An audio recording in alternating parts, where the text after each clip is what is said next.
All right, welcome to Wednesdays with Wyatt. This is your host, Wyatt Elke, and this week I'm joined by Rocky Principe. How's it going, Rocky? It's going, man. It's been a long week. Yeah. Already a long week, just on Wednesday now. Yeah, no kidding. Trying to get over that hump, dude. Trying to finish it out strong. It's very true. I personally had AP test stuff today, just getting ready for it. Yeah. I've missed entirely too much school, so I'm just hitting all the repercussions, man. Taking 6 tests a day right now. It's ridiculous. Yeah, it's pretty crazy whenever that happens. You miss a lot. But so I got you on the show today because we're kind of doing something a little bit different, kind of more of a featured type episode, and I understand that you're a DJ. Yes, I am a DJ. They call me DJ Dynasty. DJ Dynasty. Yeah. So how long have you been DJing for, or interested in DJing, I should say? Interested, I'd say, as far back as I can remember. The interest really started in the Rocky Nook, which is the Rocky Nook's actually a little, it was a little wooden house that my grandfather had lived in down in Arkansas, and I used to go visit him maybe every other summer or something. I used to stay in there, and he would have pictures on the wall of people that he was able to meet when he was, just being a disc jockey. He had his name and lights, and I just dug all the memorabilia that he collected over the years as a little kid and stuff. And I knew way back then that that's kind of what I wanted to do. Yeah.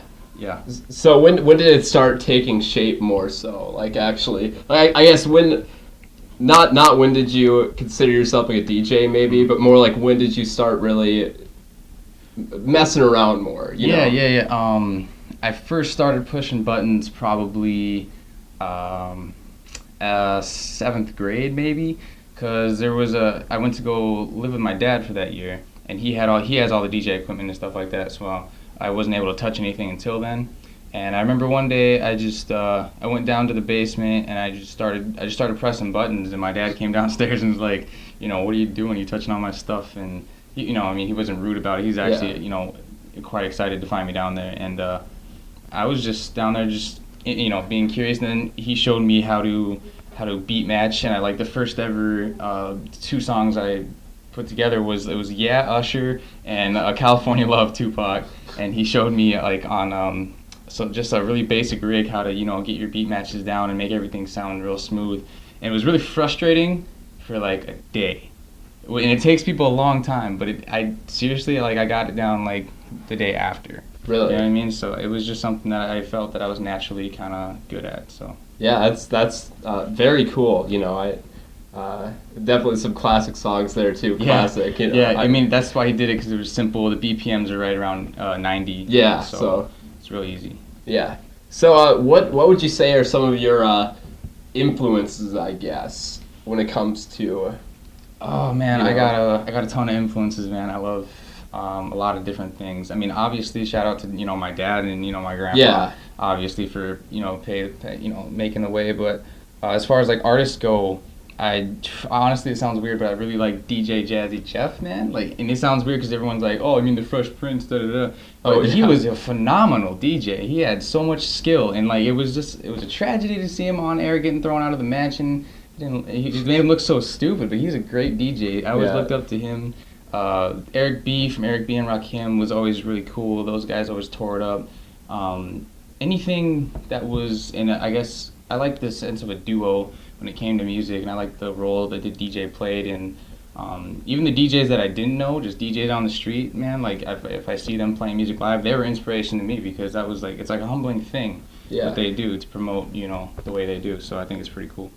Yeah. So you were telling me that you do a lot of sampling currently in your beat making, mm-hmm. or so what do you generally sample?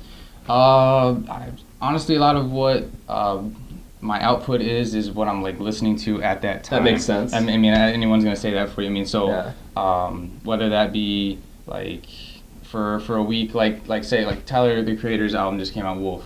It's kind of not big on him lyrically or anything like that, obviously, but I really dig his production work. Yeah, he has some really interesting production. Some of his production's really cool. And then I'll go around and mess with sounds like that at home, and then I'll end up having a beat that sounds a little more that way. So I think the latest one I did was a project that me, Austin, and Devin were working on, and that samples Kendrick Lamar. Oh yeah. So I was just really vibing on Section 80 one day. Oh and yeah. That's what I came up with. So.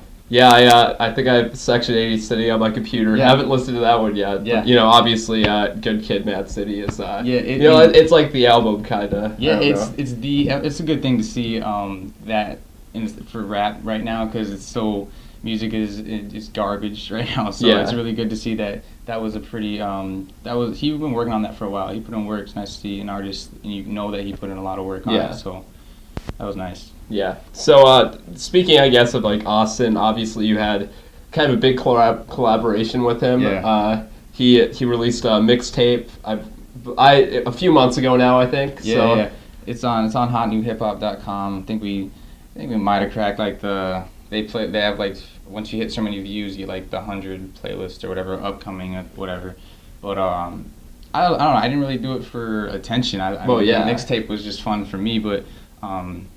That project was real cool. It was actually, it's really interesting to work it in with school and everything like that.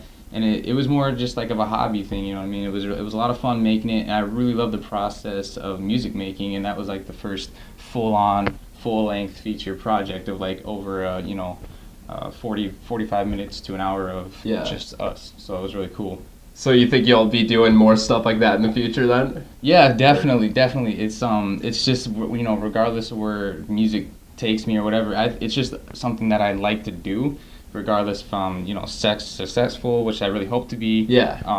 But I will be doing it, as a hobby, and always looking for people that are musically inclined and trying to collaborate with them just to, get the process down. And the things that you learn about people when you're recording them is really genuine.